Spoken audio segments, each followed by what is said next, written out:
So welcome, now that I'm more or less feeling accomplished with the second journey series, having achieved and completed all the quests. I would like to talk about some of the Warframes that are useful for new players. So we're probably going to go into them from ease of access to relative power, meaning how easy they are to acquire to how much and how strong they are in Warframe overall and the content they can do. So this is going to be more likely a relatively yappy video. I'm going to do a lot of it live just to have the natural thought process going forward as I'm taking a look at all these different Warframes. I will break it down in sections and then you'll be able to go along the timeline on the video itself and just take a look at the Warframe that you're interested in. As I said, I will try and keep the first half of the video towards the easy to acquire frames, and the latter half of the video will most likely be just frames that are amazing and you should focus on, so more for returning players or maybe even veteran players that don't know what frames to get next. So here we have the Mirage. So Mirage is very easy to acquire. She comes from a quest and all of the parts that you get from the quest itself, it's like a 3 or 4 part quest, takes just a few minutes to complete, and then you craft a Warframe. She's wonderful because she provides the highest damage bonuses in the game alongside her Halls of Mirage, which shoot the weapons with you, and of course Eclipse being an incredibly powerful damage increase buff. As you can see there, it's 600%. She has a nice 4 for clear, which is a build in of its own, so she has a lot of different builds that you can do. She also has the Explosive Ledger main build, which is an incredibly powerful clear build, but these are things that you can play around with later on. The build you'll primarily be focusing on, and the thing you'll be using her for, is just her raw power when it comes to doing weapon damage. So you will focus on scaling her 1 and 3. So more often than not, as a beginner player, you will not have a lot of these different mods, and that's fine. We don't really need them. You can, as you probably saw if you did watch my second journey series, the build is quite simple really. You just put in Equilibrium, you get Narrow-Minded for the duration, Blind Rage, you can run Transient Fortitude like this, and this is pretty much build complete already. As you can see, we have the 308 strength, and we have the incredible duration here. Now naturally, we're relatively squishy, so you can run a Vitality if you would like. Right, rank 7 Vitality. As I always say, don't max out rank 10 mods if you don't have the Endo. You should only do that when you have the Endo to do so. And once you finish the Sacrifice quest, you can put in your Umbral Intensify Umbral Vitality. If you don't have an Umbral format, you can skip it. As I said, like this build by itself, you have the power here, you're just not as tanky, right? And if you need an XLS mod, just put in Power Drift. Every single time you see me have Primed Sure-Footed, just put in Power Drift. It works just as well. And for weapons, for auras here, if you want a more versatile aura that works for everything, just run Holster Amp. Just pull out your weapon right before you do damage. That works just fine. You can also run Growing Power. This will directly improve your buffs. That's also a fine choice. Nothing wrong with that. If you're doing Eidolons or other kind of, like you can consider running rifle damage or pistol damage. These are all fine choices. And of course, Corrosive Projection directly removes enemy armor. A fine, easy choice where you don't really have to do anything, it's always active. So while I'm talking about Mirage, it's probably worth noting, like I said earlier, you do have a lot of alternative builds for these frames. So with the Prism build, you focus for the Prism Guard augment mod here, which makes your 4 follow you around. It is quite cluttery on the screen, but it's a nice and comfy playstyle, similar to Xaku, where you simply summon the orb and you go from A to B and it kills everything in your way. And then for the other build, being the Explosive Ledger main, this is very often used in ESO, for example, just killing lots of enemies that spawn in the same locations, so great for defense. SO, ESO, not really much outside of that, because the enemies like spawn on top of the mines and then instantly die, and then you press the button again and then they spawn on top of the mines and die, and that just pretty much repeats all over and again. So you're really just stacking range here. You try and get as much strength as you can get after solving the range issue. And you can't run Equilibrium in this build because Explosive Ledger Main converts orb pickups into the mines and the ammo, as you can see here. So you will have to run a traditional 75% efficiency, and the Subsume I would recommend here would probably be Dispensary, but you have to be careful not to stack Explosive Ledger Main on top of your Dispensary, because that will convert your orbs into the mines, of course, which won't be that useful. I'm going to quickly go over Excalibur here, because for a lot of people this is most likely their starting frame.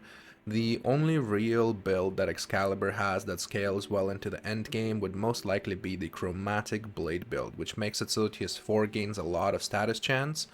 And then you can run it something like Viral Heat or Corrosive Blast to do a lot of damage. Then you'll probably want a little bit of range to have more stun radius, and then of course Equilibrium Flow or Equilibrium Streamline, just depending on which one you have, right? And you can run the Umbral mods here, as you can see. Here I actually removed one of the Umbral polarities for the continuity, and you run Steel Charge to help your ultimate scale better. Right, but you know, you can run Flow like this, that works just fine. Nothing wrong with that. Build relies on scaling his 4.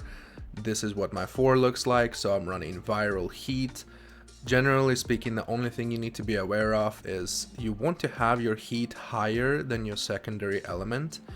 That way it procs more often. So because my heat number is higher here, it procs 57% of the time and the viral 51% of the time. Outside of that, it's a very traditional auto attack based weapon. You're just going to be sitting from a distance, sending out the 4 waves to hurt the enemies from afar, or of course you can get the double dip by coming up close to them, getting both the initial hit and the wave hit.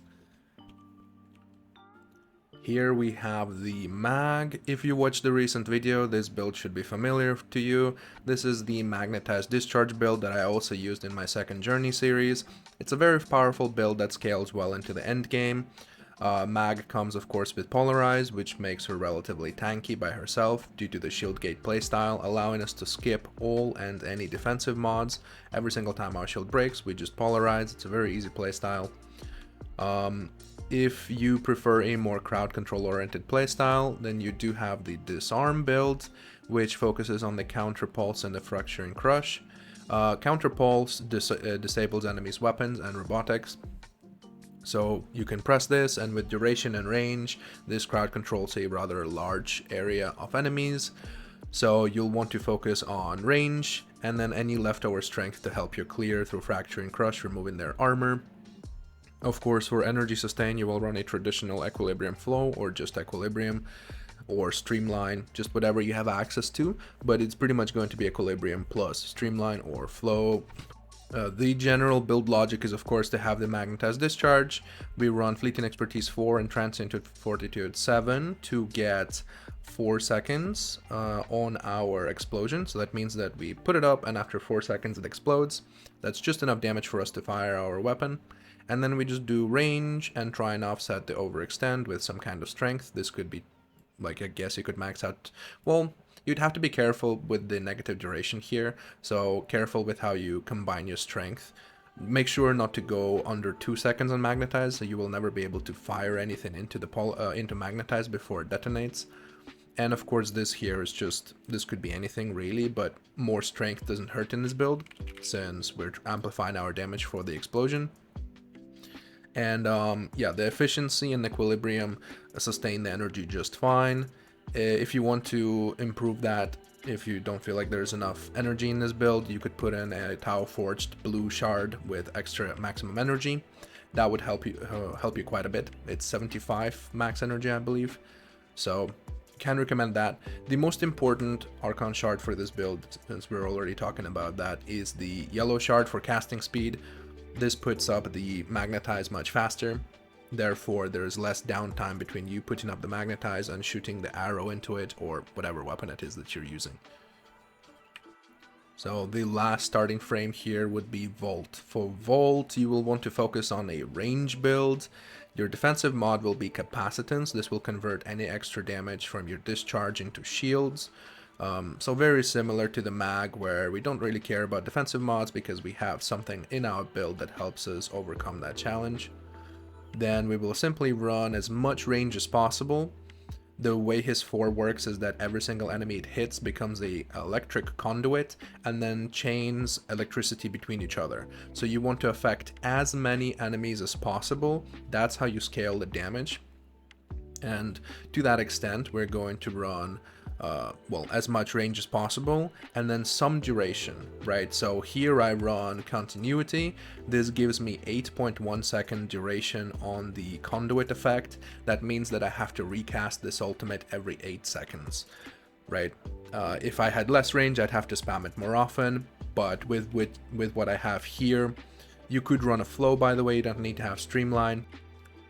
And yeah, you just try and get as much strength as possible after you have solved your range, duration, and the energy problem.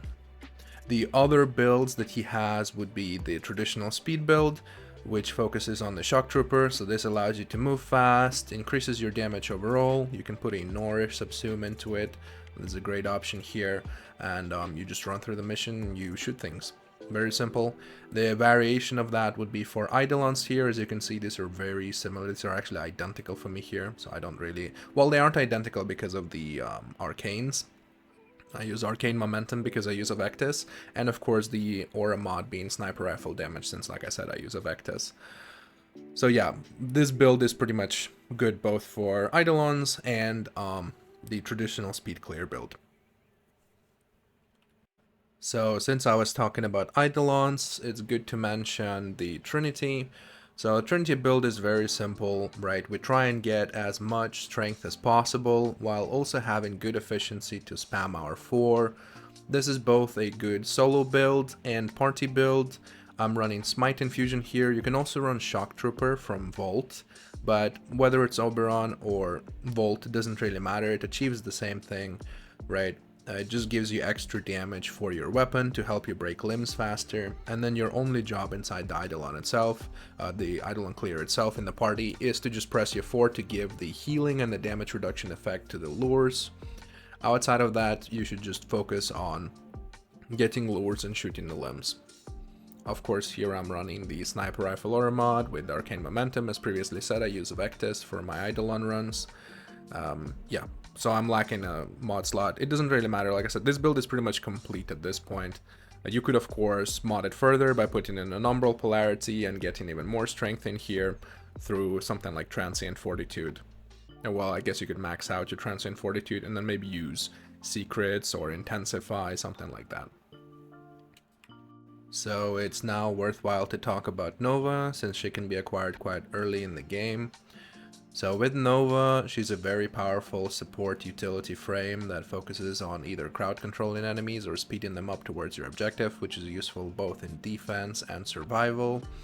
The main gimmick here is that she gets damage reduction from her 1, the null stars, based on the amount of antimatter particles she's summoned. Pretty much everything in this frame scales with duration, which is why we'll be stacking as much duration as possible. I have subsumed my 2 out, which is the explosion for dispensary here. This allows me to stand still more, and I prefer that over removing the wormhole. The mobility can be nice in certain situations. Your main job during a mission is to just press your 4 repeatedly. We do get some range in here, and I have a very specific setup between my Archon shards and the ability strength here to not drop below the 75% threshold with Precision Intensify, and also the 3% damage reduction per particle, so we can still hit the 90% damage reduction cap in total. So the more beginner-friendly version of this would be to simply run something like this, where the aura doesn't really matter. That just could be Dreamer's Bond, right? But the logic is the same. We try and get as much duration as possible. We get enough efficiency to be able to press our 4 through Equilibrium and Streamline. Then we try and offset the range issue from Narrow-Minded by using Stretch and Reach. And then you can use Redirection, or you can skip it if you're comfortable running no damage reduction. But in this case, since you already have damage reduction built into your Null Star, putting in Redirection is actually quite nice and handy. Okay, so next it's a good idea to talk about Revenant. This is a very popular beginner frame in the game, mostly because he's literally invincible. So you put up your Mesmer skin, gives you 21 charges in this case of invincibility hits, and if you run the Mesmer Shield mod, not only do you get more strength for your Mesmer skin ability, you also give 5 charges to your allies, so now you can give invincibility to your allies, which is just wonderful. And all you're really doing in this build is stacking as much strength as possible. You don't need to run any defensive mods. Since you don't cast very often, I don't even run Equilibrium, I just run Energy Nexus. And of course, if you do run Energy Nexus, it's decent to run Nourish with it. This will double the regeneration rate of your Energy Nexus. But since I mostly use my Revenant in disruption missions, I run Taro Strike to remove armor and shields from the disruptors. Otherwise, the build is pretty self-explanatory. Just as much strength as possible through every single source that I can have it. Don't forget that instead of using Sure-Footed, you can use Power Drift. And then just make sure that you can cast the ability. It's a good idea to offset the negative duration here with some duration. You don't need the primed mod, obviously, just use the normal one. And you don't need Umbral Intensify, just use normal Intensify. Because the duration between each hit that you're invincible for is based on your duration, essentially. So as you can see here, I get hit and then I'm invincible for 6 seconds before it depletes again. This applies to my allies too, so some duration is useful. It's worth noting that he does have his 4 Dance Macabre. It's powerful, but it falls off very quickly in terms of damage. As soon as you start playing Steel Path, you'll notice this. At about level 100, like 80 to 120 is when his damage really falls off, especially against overguarded enemies. So, if you are using him, you're mostly using him for the damage, for the invincibility gimmick, not his 4. And you can use other frames to achieve the clearing aspect of it, or the play speed aspect, or buff much better than what Revenant can do. I'm going to quickly mention Yareli here as substitute for Revenant. She's relatively hard to kill because of the 90% damage reduction coming in from Marilina, allowing you to build for a bit of shields and some recovery to shields. If you don't have Nourish unlocked yet, then you're unable to run the Energy Nexus Streamline combo. Instead, all you really do is just put in the Equilibrium instead of the Nexus, and now you're fine. You don't need the Nourish anymore.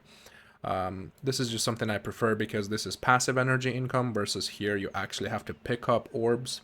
So here I don't have to pick up anything.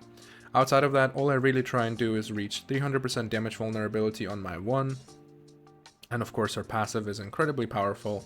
So overall, you have a very strong package here that is hard to kill, has utility, has crowd control, and has damage increase on the passive. And of course, you can still subsume in the Nourish for the more passive playstyle in terms of energy, and even more damage incoming from the Nourish itself.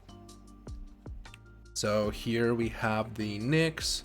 Nyx is a little bit annoying to get early on because Nyx comes from the Forid assassination missions, which are only done through invasions. So you have to be a little bit lucky, but if you are consistently doing invasions, you'll eventually unlock Nyx. Her relative playstyle is very simple. All you're gonna do is just press 3, and every single time enemies have too much defense for you, such as armor or shields, you can remove them with your 2. Very easy here, a very easy build overall. You can also try using Absorb. Do be very careful with this. This will drain your energy very rapidly based on the damage you take. So I highly advise against pressing this against very high level enemies. You will lose all your energy at once, pretty much instantly. Then I run a Dispensary here personally. This is just if you're AFKing in that defense mission, or not necessarily AFKing, but if you're standing close to the objective so that you don't have to run far away, you always have energy. The general build logic is very simple, right? We run the Equilibrium Flow for energy sustain. We try and reach the 100% strip on armor for our 2, which is why you see me run strength mods here. If I take that off, as you'll see, it's only 80% damage reduction. That's why we specifically want like a single strength mod to get the 100% strength reduction, or defense reduction, sorry. And then after that, we just want to get as much range as possible. I am not running overextended here. So why is that? That's both because I need the strength and also because the range on her chaos is actually quite big as is. So the total maximum with overextend is not really necessary. You can totally get away with just stretch and reach. I personally like Chaos Sphere. Chaos Sphere is great. It has the additional ring that reapplies your chaos effect to enemies as they come into it, so you don't have to spam it as often. And then of course I have some duration here. You can run a maxed out continuity, but it doesn't really matter.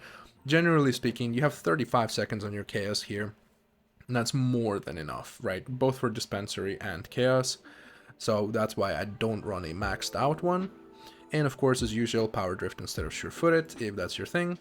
And the brief respite is nice here, but it's not really doing anything special because our efficiency isn't low and we aren't running catalyzing shields. So this aura can really be just anything like Dreamer's Bond or Holster Amp or maybe even Shield Disruption to make enemies kill each other faster, essentially. And the other augment mod that is popular on her would be this one here, Assimilate mod. So this slightly changes the way her 4 works, and some people prefer this. This allows you to move around during your 4, and if I were to replace something here, I would replace the Chaos Sphere. But generally speaking, I just prefer this. This makes the main point of her playstyle easier to play. And for your arcane, you can use resistance, since you are very squishy. There you go. I was just running Arcane Ice because I was doing a heat-based EDA with this build. So now we're moving into frames who are harder to acquire but have a good relative power. We're gonna start with Octavia here. So Octavia is great because she provides the most buffs or variety of buffs coming from a single package, right? So she brings in fire rate increase, stealth, damage amplification. Like, she brings almost every single thing under the sun. You can see right here, speed, multi-shot, melee damage, armor increase. Like, she brings it almost everything. And she has decent crowd control, so she's good at solo and survival missions. And of course her 4 gives her the damage amp for ability damage, or not ability damage, sorry, weapon damage. So the general build is quite simple. You will want to get a decent amount of duration because you are primarily a buff frame. And then depending on how much duration you have, you want to solve your energy problems. So in my case, because of her passive, which gives you some energy back every single time you cast an ability, I use Energy Nexus and Nourish. So if you combine these 3, you get a lot of energy per second. And with the duration that I have, I am very comfortably able to sustain every single buff that I have. Just off of pressing them, essentially. I have passive energy income.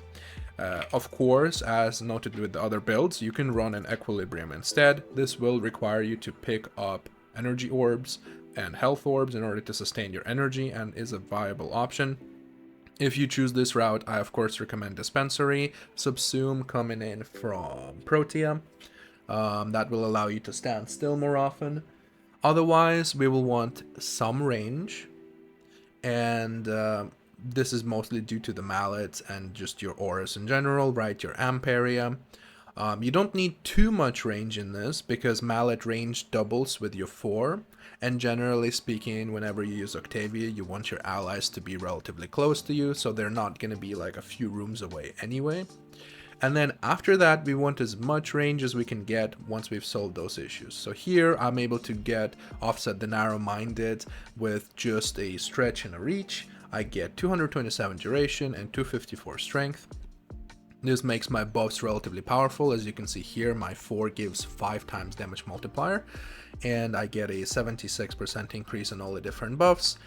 And of course, the damage multiplier in my mallet is 6.3 here. Get a decent increase for my Nourish, allowing me to sustain my energy better between Energy Nexus and my passive. There is another thing that's very important to note about Octavia. Generally speaking, the way you activate her buffs, it's based on a few things. So it's based on the tempo of her melody. So what a lot of people will do, as you can see here, they'll fill every single melody note because this way, instead of people having to actually follow your song, they can just spam crouch to get the stealth or shoot their gun continuously to get the stealth instead of having to do it to the rhythm of your music. The percussion is the damage off your mallet, and generally speaking, if you have it hitting every single note, it'll do significantly less damage per hit. So what I do here is I put it in every single start. This way it does decent damage every single time it hits, rather than small ticks of damage like every single note. Okay, so now we have Protea. Protea is a great overall package that contains everything inside it. She comes with Dispensary. This is the infinite energy sustain that every single frame craves through Equilibrium, and she can easily run flow. She's a great railjack pilot because of this, because she's able to spam all of her abilities while Dispensary continuously gives her energy. She does not need to run any defensive mods. Now I am running Archon Vitality here, but this is because of the secondary heat effect, not because of the health itself. Realistically, you could skip maxing this out and just keep it at rank 1, but of course, if you're running it, you might as well max it out. For Aura here, I run Shield Disruption. This is because Heat struggles with shields, so having less shield is good. And the primary stats that you want to max in this build are Duration and Strength. So that's all we really care about, right? Because we're going to be scaling our Blazing Artillery. Blazing Artillery, you can have up to 3 turrets up. They have a very good firing range. And every single time they shoot, the damage doubles. So with this setup, we have 7.3 seconds on our artillery, and they can get up to, like, I've seen it go up to times 21, sometimes even times 24, depending on how many enemies there are to shoot at. So yeah, very powerful build, and she scales very well into endgame. This is probably one of the very few frames that I would be like, okay, you go for your starting frame, Mirage, maybe Revenant, and then you just buy Protea, and she can carry you well into the endgame just by herself, pretty much all the way up to EDA. She can do solo survival, she can do defense, interception, you name it. She does everything very comfortably. The reason why I say that she doesn't need a defensive mod is because of her one. Similar to Mag, we have an instant shield restore, right? So if you hold her one, you throw the charged grenades, this will restore all of your shields. So now we're back to the shield gate playstyle where we have full shields on demand. So every single time we're about to die or now shields break, we hold one and we get all of it back. Subsume wise, I would probably recommend to remove her 4. You shouldn't really be pressing her 4 much. It kind of impedes the rest of your playstyle since your only real goal is to put down your turrets. I put in Ophonim Eyes. This allows her to have full armor strip, which is, by the way, why I also run range in this build. This is to help the Ophonim Eye range sort of reach a similar range as my turrets. That way I'm slowing enemies as they're running at me because I'm looking at them. Their armor gets stripped and my turrets kill them very quickly. This makes for a very, very easy playstyle in survival. You just put down Dispensary, press 4, and summon a bunch of turrets. Enemies run at you, they get slowed, they can't reach you, they get blasted by the turrets, and you're completely safe. So next I'm going to mention Kullervo.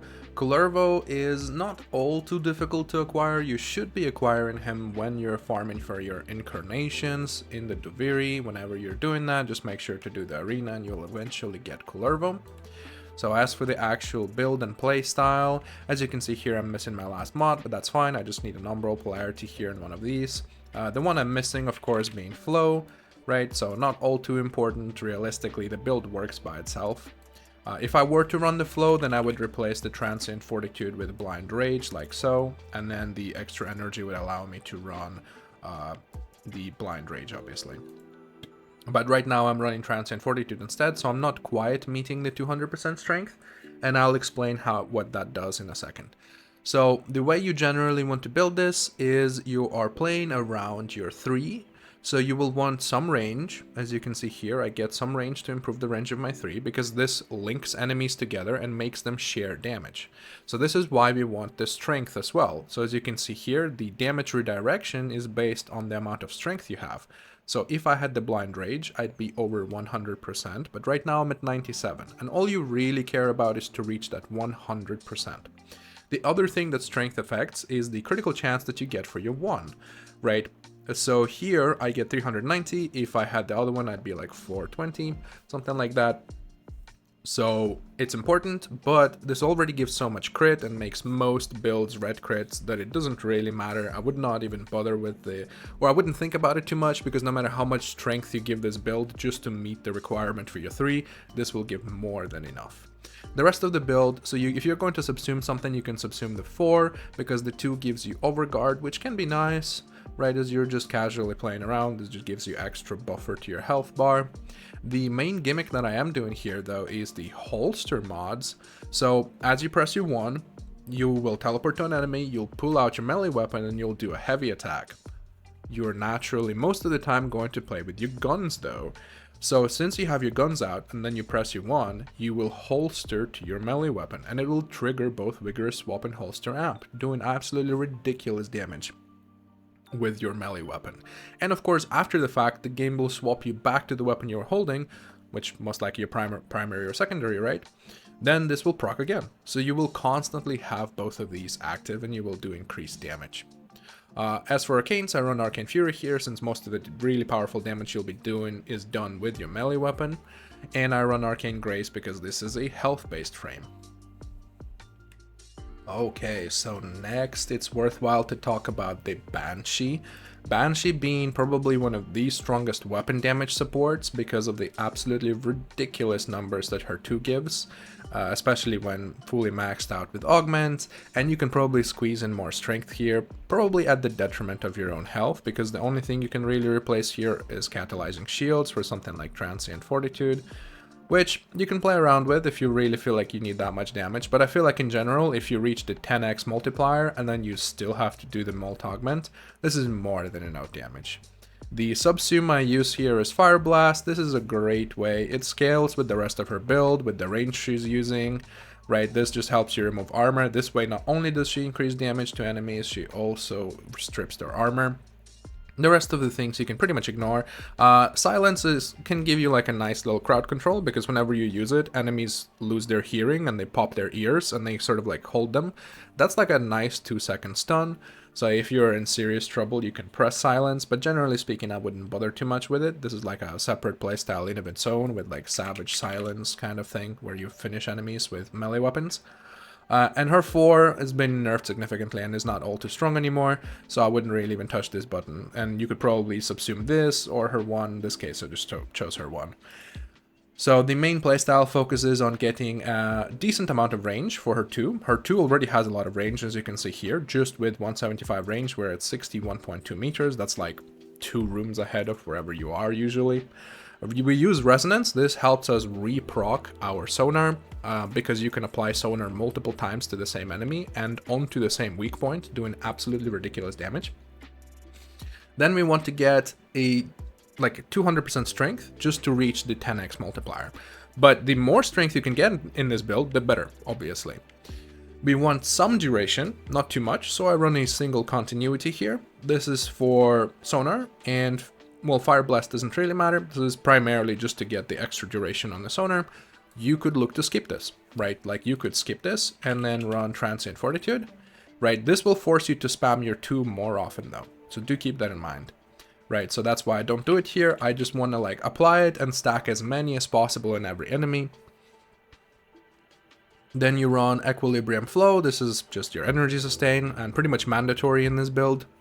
And since we run no defensive mods, we're doing the full-on Shield Gate playstyle. So this is not very beginner friendly, right? This will require you to run Brief Respite and Catalyzing Shields. This will reduce our shields down to 74, and every single time we cast our 2, Brief Respite is going to restore all of our shields. So our shields break, we press 2, we're back at full shields. And we loop that, and we're pretty much invincible. The only thing that can really kill us in the entire game is toxin damage, so if you want, you can run Toxin Resistance, right? However, as I said, in this playstyle, you're not really supposed to be close to enemies to begin with, and the augment really improves how much damage you increase on enemies, so I would highly recommend that, and just be very careful with toxin damage, essentially. Sometimes you can feel like the energy generation in the build you have is not enough, so Arcane Energize makes sure that your energy is always topped off, no matter what. Because keep in mind, if you ever run out of energy in this build, you're pretty much guaranteed to die, because you're unable to press 2 or 1, you're unable to restore your shields, you have no defense outside of shield gate, therefore you will die. So here we have Citrine alongside Nova. This is one of the strongest point defense frames that we have right now in the game. She does a lot of different things, and as you can see, she's notoriously difficult to build because every single mod she runs is crazy expensive, outside of like Secrets and Recrystallize here, which by the way, you could probably run Transient Fortitude here instead to have even more power strength, so yeah, I would need to form her again at that point, as you can see in 16, right? So notoriously difficult to build because you need a lot of formas. So let's talk about the actual build itself and what she can do here. So her 2 gives 90% damage reduction to her allies. Her 1 gives passive health regeneration, so she already makes her team pretty much invincible, right? Her 3 prismatic gem summons a gem that within an area, whenever allies shoot at enemies and proc status effect, it will also proc status effects on those enemies. This is both good clear, crowd control, pretty much like the entire package. This also gives status chance to allies within the area and status duration. And her 4 with the recrystallize augment pretty much acts like a mini Banshee sonar. Instead of increasing damage done to the weak points, well, I mean, it kind of increases damage done to the weak points, but it does it through critical chance. So whenever you shoot at the weak point, it is guaranteed to do red critical hit, right? On Banshee, you increase the base damage dealt instead of forcing a critical hit, essentially. That's the difference. So why do we run all these different Archon mods? Well, it's because we can use them really well. So here on the continuity, whenever we apply Toxin, which we do through the gem, we also apply Corrosive. Great for Armor Strip. Whenever we apply Heat, it applies twice. This is great for Clear. Whenever we apply Electricity, our energy restore increases. This is just great in general. And whenever we apply Cold to enemies, they have an increased chance to drop energy orbs, which helps us sustain the flow and equilibrium playstyle. And of course I run Energize here to guarantee always having maximum energy. You can skip this for something else if you feel like you have more than enough energy generation. And then I run Molt Augment. This just helps us increase the power of every single ability that we have going on here. I run Shield Disruption, as I've said before.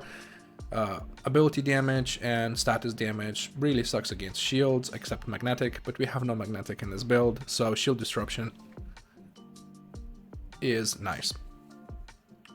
One quick note here, something I forgot. So here I'm subsuming Roar. This is of course because Roar not only increases weapon damage but also ability damage, which works with your prismatic gem, which is wonderful. But you can play around with running other things like Nourish or Dispensary. Right, Dispensary would give you like, you could really just drop Energize, then you'd have more than enough energy going on. But yeah, feel free to play around with what you use here. I use Roar because of my 3. It just gives her personally a little bit more clear.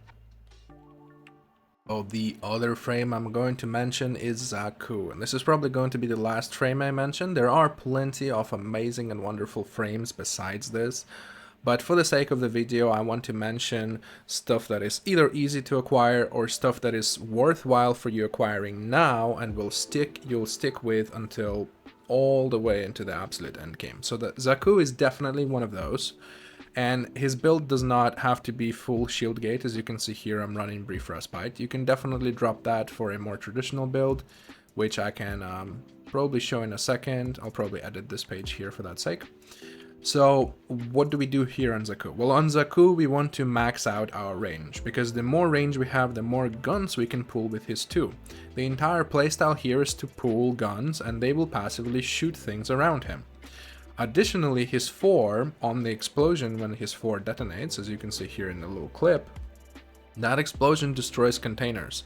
So if you're farming for Voca, for Quills, generally running through the mission to get more Ferrite or Argon, this is absolutely wonderful convenience to have. Allows you to go very quickly through the mission, destroying all the containers, getting like multiple Argon shards per run very, very rapidly. So I highly recommend for a typical skirmish kind of playstyle. The reason why we subsume the 1 here for the Roar and not the 3 is because the 3 has the potential of a 100% defense reduction, if you build for it. But as I said here, I'm mostly building for the skirmish playstyle, so I don't even end up doing that in the end of the day. You could technically reach it with Molt Augment if you decide to remove Arcane Resistance. But yeah, so I guess in this particular build, you could honestly, it doesn't matter which one you replace, but you're mostly just using 2 and 4 anyway, and you're pretty much dedicating all of your energy usage to your 4. So you don't really have much energy to spam on anything else anyway. Maybe you'll activate the occasional roar, which is why I do actually run it. So yeah, as this build stands, I am using shield gating, and between his force 75% evasion on any incoming hit and the shield gate playstyle between equilibrium, flow here, and brief respite, you're pretty much invincible, right? So no defense mods once again, beautiful. And then you go for maximum range. As I said, this helps you pull more guns. And then after that, we just want to offset the negative strength with blind rage. That's the only reason why we're doing it, because we don't want to be in negative strength. He is technically an infinitely scaling Warframe, because the damage that his guns do is based on the level of the enemies that he steals them from. But the damage is actually pretty mediocre. So while he does infinitely scale into any content, the damage will always be the same mediocre damage, right? Whether it's level 9000 enemies or 400, doesn't really matter, right? And as you can see here, I'm running Equilibrium, Flow, and Streamline, right? Because you're going to be spamming the 4 a lot if you play it for the container playstyle, so I'm running a lot of energy sustain here, right? Equilibrium, Flow, Streamline, Energize, right? I'm not even running Molt Augment, I'm just using Resistance, because, you know, you use this in a variety of missions, and if you're just running past Infested, you don't really want to get toxined. So yeah, this is a very skirmishy kind of playstyle. So let's try and make a lower end version of it. Okay, so as you can see here, so the logic stays very much the same, right? We want to break over the 100 strength again, so we aren't nerfing our guns too much. Here I'm actually running Sentient Wrath in this loadout, so I didn't even notice that. But this is another really good ability, because this increases the damage that enemies take, and also has some crowd control. We max out the range, as we did in the other build. We have the same range here. And then we just run the non-prime versions of everything that we had before, and we run Power Drift instead of Sure-Footed, and the Shield Disruption aura. But realistically for the aura here, it can be pretty much anything. Like, don't worry about it too much, you can just use Dreamer's Bond. Whenever you see me use Corrosive Projection or Shield Disruption, just use Dreamer's Bond. It's not too specific, right? If I'm using some other aura, like Amp Holster or, I don't know, I guess Deadeye or something like that, right? Then yeah, like that's a more worthwhile consideration. But if I'm using something generic like Corrosive Projection, which removes enemy armor, or Shield Disruption, which removes their shields, then you can just substitute it with Dreamer's Bond and upgrade whenever you have the time to do so. Otherwise, this is a pretty simple build and very similar to the other one. Not much too different here. You're just going to be running around the map. You press 2, steal guns from enemies, and then just spam 4. Right, if you subsume something, that's great. If you don't, that's okay. Nothing wrong with that. Feel free to play around with the build, change it up, but the main thing is going to pretty much stay the same all the time. Like, you need maximum range on this frame. There is no real other way to play it beyond that, and that kind of will never change in that regard, because the range determines how many guns you can have, and that's the entire gimmick of this frame. So throughout the video I've been talking about subsumes, and I want to quickly mention some useful subsumes here. So I've often mentioned Dispensary. This one comes from Protea. This one's great, plays into the equilibrium that pretty much every single frame runs nowadays. You have the Ophonym Eyes. This is very useful slow and shield removal or defense removal in general. Quite powerful in frames like Wisp or Protea. Highly recommend. From Kullervo, you get probably the strongest melee subsume in the game, which gives you an absolute insane amount of critical chance. I use this on frames like Valkyr to push them into a completely new territory of damage. Otherwise, you have some fun playstyles with Desiccation and Cats, but this isn't like particularly useful. Oh yeah, you have Nourish, of course, let's not forget about Nourish. This increases the amount of incoming energy from all sources. You often saw me throughout the frames that I've shown you in the builds that I actually run. I use Energy Nexus with Nourish, right? That gives you passive energy income, that way I don't have to rely on pickups like through Equilibrium. And there's stuff like Gloom as well. Gloom also, same logic as Often in Eyes, provides an insane AoE slow, quite powerful in that regard. The armor strip one you saw me run all the time is Fire Blast. This comes from Ember. Oh, by the way, Gloom comes from Sabakoth.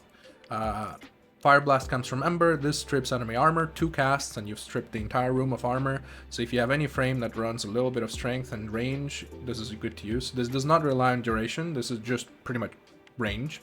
You press it twice, all the armor is gone. It's wonderful. Damage-wise, we spoke about Smite from Oberon and Shock from Volt.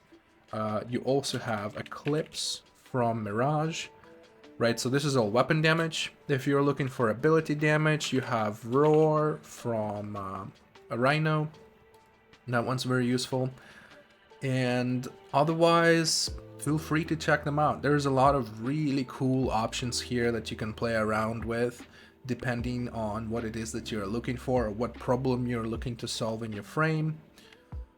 Thank you so much for watching. I hope this was useful information and you've learned something new and interesting here. Feel free to leave a comment, like and subscribe, of course. If you are interested in seeing something in particular, like maybe a certain build or a frame, or maybe review for a weapon, or a guide for a particular type of content, like looking for quills or bokeh or a certain boss fight, I can always do that, so leave a comment and let me know.